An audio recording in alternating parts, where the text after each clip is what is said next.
صرف اتنا فرق ہے، ٹھیک ہے نا؟ یہ اپنی اپنی سمجھ کی بات ہے، جتنا کوئی سمجھے، جتنا جیسا کوئی سمجھے ایسا مانے، لیکن آل پاک کی محبت جیسے آل تشیع کرتے ہیں ایسے ہی آل سنت بھی کرتے ہیں۔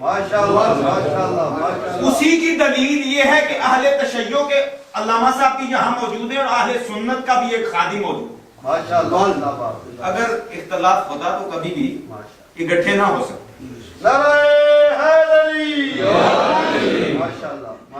اور جو آیہ مقدسہ تلاوت کی، خدا تعالی نے سرکار دو عالم صلی اللہ علیہ وآلہ وسلم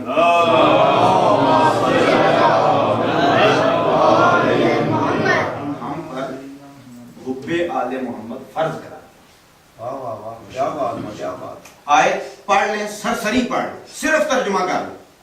قُلْ لَا أَسْأَلُكُمْ عَلَيْهِ أَجْرًا إِلَّا الْمَوَدَّةَ فِي الْقُرْبَى۔ مودت میرے قرابت داروں کے ساتھ۔ اس میں ایک اور بحث ہے کہ شاید جو عربی سے واقف ہونا تھوڑا بہت، لِل قربا اور فِل قربا میں کتنا فرق ہے؟ فا عربی میں جو فا یوز ہوتی ہے اور لام یوز کیا جاتا ہے، دونوں کے استعمال میں کتنا فرق ہے؟ ہمارے تو علماء لکھتے ہیں لِل قربا، معنی جو کرتے ہیں اصل لفظ فِل قربا کے ہیں، ٹھیک ہے؟ فی کا مطلب انگلش کے اعتبار سے ان، ان یوز کیا جاتا ہے، اور لام یہ لل کے لیے ہوتا ہے، کسی کے لیے ملانا، کسی شے کو ملانا۔ یہاں پہ ملانے کا ترجمہ ہم ضرور کرتے ہیں کہ ہماری قرابت داروں کے ساتھ مودت کرو، لیکن معنی اصل میں کچھ اور ہے۔ فِل قربا کا معنی ہے، وہ کسی اور موقع پہ انشاءاللہ عرض کروں گا۔ آج ہم پر فرض کی گئی ہے محبت اہل بیت۔ کیسے؟ نماز 5 وقت میں فرض ہے، فرض وقت ہے نا، وقت بتائے گے، زور کا ٹائم آئے گا تو نماز فرض ہے، عصر کا وقت آئے گا تو نماز فرض ہے، مغرب کا وقت آئے گا تو نماز فرض ہے، عشاء کا وقت آئے گا تو فرض ہے، وقت نہ آئے تو نماز فرض ہے۔ کوئی آدمی اس آیہ مقدسہ سے نکال دے کہ خدا تعالیٰ نے کسی ایک لمحے کی تخصیص کی ہو کہ اس لمحے میں آل بیت کی محبت فرض ہے۔ نماز 24 گھنٹوں میں 5 مرتبہ، حب اہل بیت 24 گھنٹوں بلکہ ہر ایک لمحے میں ہر بار فرض ہے۔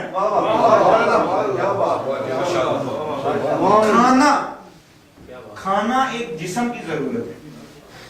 ہم عام آدمی جو کھاتے ہیں، ہمارے ماحول کے اعتبار سے دن میں 3 مرتبہ کھایا جاتا ہے، کچھ آدمی زیادہ بھی کھاتے ہیں۔ اب کھانا ہماری مجبوری ہے، لیکن یہاں ہم اس مجبوری کو اتنی ترقی دے رہے ہیں، ہر آدمی جانتا ہے، اپنے گریبان میں جان کے ہر آدمی دیکھ سکتا ہے، میں بھی آپ کے ساتھ شامل ہوں۔ ہم اتنی ترقی دیتے ہیں، آج کل ہم کھانا جینے کے لیے نہیں کھاتے بلکہ کھانے کے لیے جیتے ہیں۔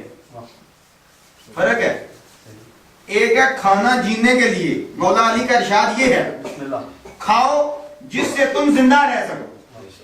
مفہوم اس قول کا یہ ہے، جس سے تم زندہ رہ سکو، لیکن آج کل ہم کھاتے زندہ رہتے ہیں کھانے کے لیے۔ جس وقت ہماری زندگی حقیقتاً زندگی جو ہے وہ حب اہل بیت کا نام ہے، لیکن ہم کہتے ہیں جتنا کھا لیا وہ زندگی ہے، جتنا پہن لیا وہ زندگی ہے۔ یہ زندگی نہیں، قرآن کا اعلان یہ ہے، یہ زندگی نہیں۔ خدا کی پیروی کا نام زندگی ہے۔ خدا تعالیٰ نے ہمیں تخلیق اس وجہ سے کیا کہ ہم اس کی اتباع کریں، اور اس کی اتباع کا مطلب یہ ہے کہ جو وہ حکم نازل کرے ہم اس پر عمل کریں، اور سب سے زیادہ حکم جو ہم پر لازم ہے وہ حب اہل بیت۔ کیوں؟ یہ میں نے آگے بتایا ہے کہ ہر لمحہ، ہر گھڑی حب اہل بیت ہم پر فرض ہے۔ اس کے ساتھ اور بھی فرائض ہیں، نماز، روزہ، یہ جو 5 حقوق اللہ انہیں کہتے ہیں، اور اس کے علاوہ حقوق العباد کہا جاتا ہے۔ حقوق العباد بھی ایک لمحے کے لیے، کسی ایک مخصوص وقت کے لیے فرض ہے۔ مثال کے طور پر میں نے، اللہ تعالیٰ نے مجھے توفیق دی، اتنا مال دیا، جب مال مجھ تک پہنچ چکا، میں اس کا مالک بن گیا، پھر مجھ پر زکوٰۃ فرض ہوئی۔ سبحان اللہ. آج پھر فرض ہوا جب میرے پاس مال ہے، مال نہیں ہے تو بالکل فرض نہیں. کوئی قیامت کے دن سوال بھی نہیں ہوگا، کوئی مفتی کوئی علامہ یہ بات نہیں کہے گا کہ تم پر مال ہے. کیوں؟ تمہارے پاس صلاحیت ہی نہیں ہے. لیکن یہ ایک کوالٹی ایسی ہے، میں نے آگے بتایا نا کہ جس کی بنیاد مضبوط ہو وہ ختم نہیں ہوتی. مال ختم ہو گیا، فرض ختم ہو گیا. زور کا وقت چلا گیا، فرض ختم ہو گیا. جب تک زندگی ہے، زندگی دی کس کے نام کے لیے؟ جب تک زندگی ہے اس وقت تک حب اہل بیت فرض ہے. نہ اس زندگی کو کبھی فنا آنی ہے جو حب اہل بیت کے لیے گزری ہو.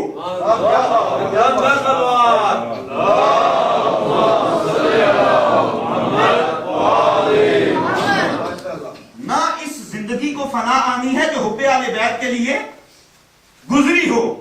کیسے؟ قرآن کا اعلان ہے نا کہ جو شہید ہو گئے وہ زندہ. کیسے زندہ ہے؟ کبھی سوچا ہے؟ ہم زندہ تو اسے کہتے ہیں جس کی آنکھیں کھلی ہوں، جو یہ پہچان سکتا ہو کہ یہ 5 پاؤنڈ کا نوٹ ہے، جو یہ پہچان سکتا ہو کہ کھانا کیسا ہے. ہمارے نزدیک تو زندگی یہ ہے. جو چل پھر سکتا ہے، جو کسی کو سلام کر سکتا ہے، یہ زندگی ہے. نہیں، قرآن کہتا ہے کہ یہ جو تم کہتے ہو کہ یہ مر گئے، ظاہری بات ہے جو شہید ہوا ہم نے اس کا جنازہ پڑھا، ہم تو کہتے ہیں یار فنا ہو گیا، مر گیا، قبر میں ہم خود دفنا رہے ہیں. قرآن کہتا ہے نہیں، زندہ ہے. وہ کیوں زندہ ہے؟ کیوں زندہ ہے؟ اس میں ایک حکم خدا کا مانا ہے. ساری زندگی گناہوں میں گزار کر ایک حکم خدا کا مانا ہے، آخر میں شہید ہو گیا، جنگ میں چلا گیا، شہید ہو گیا. تو خدا تعالیٰ نے اعلان کیا جو ایک حکم مانے وہ زندہ ہے، مرتا نہیں. تو جو ساری زندگی اپنے فرائض پورے کرے، جو ساری زندگی فرائض پورے کرے، وہ کیسے مر گیا؟ اور رہا مسئلہ یہ کہ تم کہتے ہو کہ یہ سیاست کا مسئلہ ہے، یزید اور حسینیت کا یہ جو مقابلہ ہے یہ سیاسی مقابلہ ہے. سیاست تو تب ہونی ہے جب اس میں رعایا موجود ہوگی. رعایا موجود ہوگی، یہ لوگ موجود ہوں گے. لوگوں کا ہونا اس بات کی دلیل ہے کہ ان میں زندگی موجود ہے، اور زندگی کا ہونا اس بات کی دلیل ہے کہ ایمان کی محبت موجود ہے.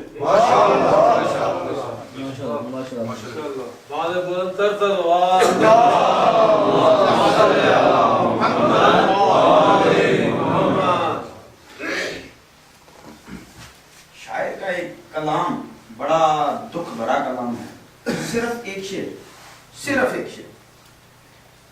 شاعر نے کہا کہ ذمہ داری اسے کہتے ہیں زمانے والوں،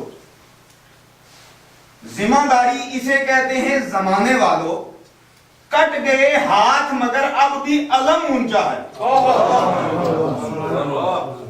کٹ گئے ہاتھ مگر اب بھی علم اونچا ہے. یہ امام کی ذمہ داری کا مقام ہے. یہ امام نے ایسی ذمہ داری نبھائی. میں نے عرض کیا کہ جو ایک فرض نبھائے وہ مرتا نہیں قرآن کے اعلان کے مطابق، اور جو اتنا پکا فرائض کو نبھانے والا ہو کہ اپنی جان بھی دے دے لیکن فرض اس پر لگا ہے کہ علم کو بلند رکھنا. اس نے کہا بازو جاتا ہے تو چلا جائے، ابھی سانس تو ہے نا، جان تو ہے نا، فرض نبھانا ہے. اور امام کی زندگی کا آخری لمحہ بھی فرائض کی تکمیل میں گزرا ہے. وہ زندگی جسے یہ لوگ زندگی کہتے ہیں، میرے ایمان کے نزدیک امام اس وقت بھی زندہ تھا، امام آج بھی زندہ ہے، امام تب تک زندہ رہے گا جب تک کائنات باقی رہے گی.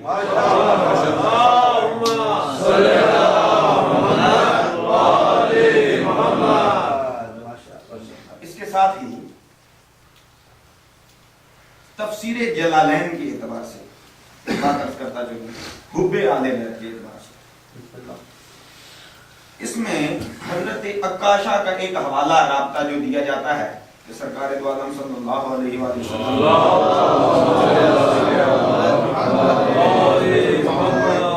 خود حجت الوداع کریں، جب یہ اعلان فرمایا نا کہ جس کسی نے اپنے حقوق، اگر مجھ پر کسی کا کوئی حق لازم ہے تو وہ سوال کر سکتا ہے، مطالبہ کرے، اگر کسی کی میں نے کوئی کسی کا حق مارا ہو، کسی کی کوئی شے لی ہو جو واپس نہ کی ہو تو وہ مطالبہ کرے۔